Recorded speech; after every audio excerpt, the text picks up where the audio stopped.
सादर जय जिनेंद्र। राम लक्ष्मण सीता को भोजन की प्राप्ति हो चुकी है, परम तृप्ति को प्राप्त है। अब रामचंद्र जी किस तरह से अपना जीवन यापन आगे की ओर करते हैं, इस बारे में हम जानेंगे। तो राम जो हैं वह संतुष्ट हो जाते हैं और लक्ष्मण से कहते हैं, वज्रकर्ण की भद्रता देखो, यह हम लोगों के आगे शत्रु से घिरा रहता है तो प्यारा जीवन व्यर्थ है, यह अपराध से रहित है, इस बुद्धिमान की रक्षा शीघ्र करो। जाओ सिंहूदर से कह दो जाकर कि यह अपराध रहित है, इस बुद्धिमान की रक्षा शीघ्र करो। जाओ कह दो सिंहूदर से, यह तुम्हें क्या शिक्षा दी जाए, तुम सब कुछ जानते हो। धनुष साथ में ले नहीं गए थे लक्ष्मण, इस और वेग के साथ सिंहूदर के पास पहुंच जाते हैं।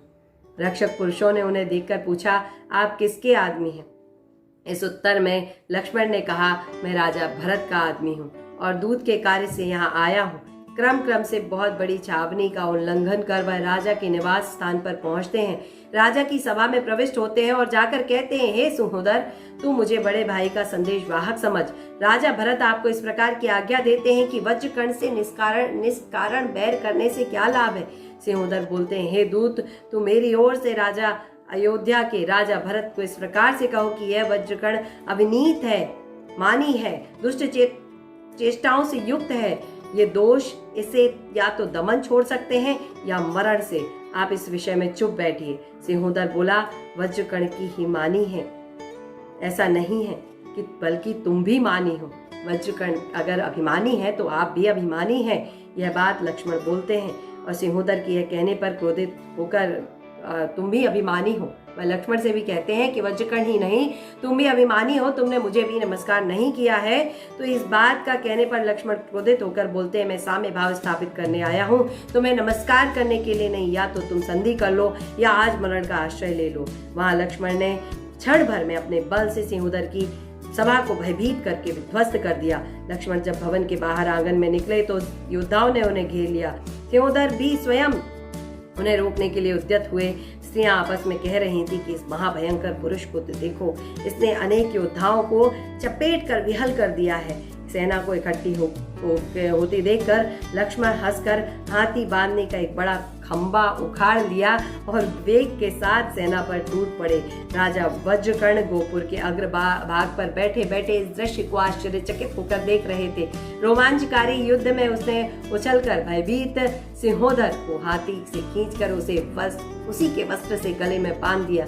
सिंहूदर की रानियां बेहल होती रही और लक्ष्मण के चरणों में आ गिरी। बोली, हे देव, मेरे पति की, हमारे पति की रक्षा, उनके जीवन की रक्षा भिक्षा में दे दो।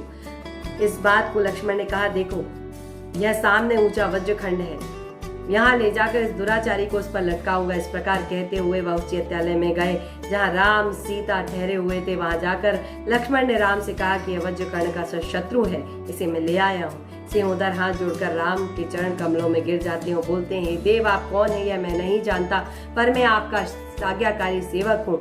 वज्रकर्ण आपको रुष्टा है तो वह यह राज्य ग्रहण करे, मैं तो सदा आपके चरणों की शुश्रूषा करता रहूंगा। राम ने वज्रकर्ण को बुलाया और परिवार सहित उस चैत्यालय में वज्रकर्ण आ जाते हैं। विद्युदंग सेना के साथ वहां आ जाते हैं। राम लक्ष्मण को प्रणाम करके वज्रकर्ण बैठ जाते हैं। वज्रकर्ण ने कहा, मैं जिनमत का धारक होने से यह नहीं चाहूंगा कि किसी को भी तृण भर की पीड़ा हो, इसलिए मेरे स्वामी राजा सिंहूदर को छोड़ दिया जाए। और इस तरह की बात वह कहते हैं। वज्रकर्ण लोग वज्रकर्ण के मुख से यह बात सुनते हैं तो धन्य धन्य यह शब्द निकल जाता है। अबकारी के ऊपर जो दया करता है वही सज्जन है। लक्ष्मण ने दोनों की मित्रता करा दी, सब राज्य भी उसे दे दिया। विद्युदंग ने भी रत्नमयी कुंडल और सेनापति का पद प्राप्त किया। उसने अपनी 8 पुत्रियां लक्ष्मण को ब्याह दी। सिंहूदर आदि राजाओं से भी उत्तम कन्याएं दी गईं। इस तरह कुल मिलाकर लक्ष्मण की 300 कन्याएं प्राप्त हुई। राम लक्ष्मण सीता घनघोर रात्रि के समय भगवान को नमस्कार करके चुपके चैत्यालय से निकलकर इच्छानुसार पैदल चले गए। वन में राम तो सुख से विराजमान थे। लक्ष्मण पानी लेने के लिए समीपवर्ती सरोवर में गए जिसका नाम कल्याण माला था।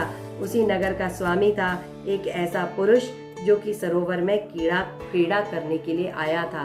राम अपने निवास स्थान पर थे, लक्ष्मण जी जल लेने के लिए गए थे। उस सरोवर का नाम कल्याण माला था। वहाँ पर एक पुरुष सरोवर में क्रीड़ा करने के लिए आया था। अब क्या होता है अगले भाग में हम जानेंगे। तब तक के लिए आज्ञा दीजिए। नमस्कार, प्रणाम, जय जिनेंद्र।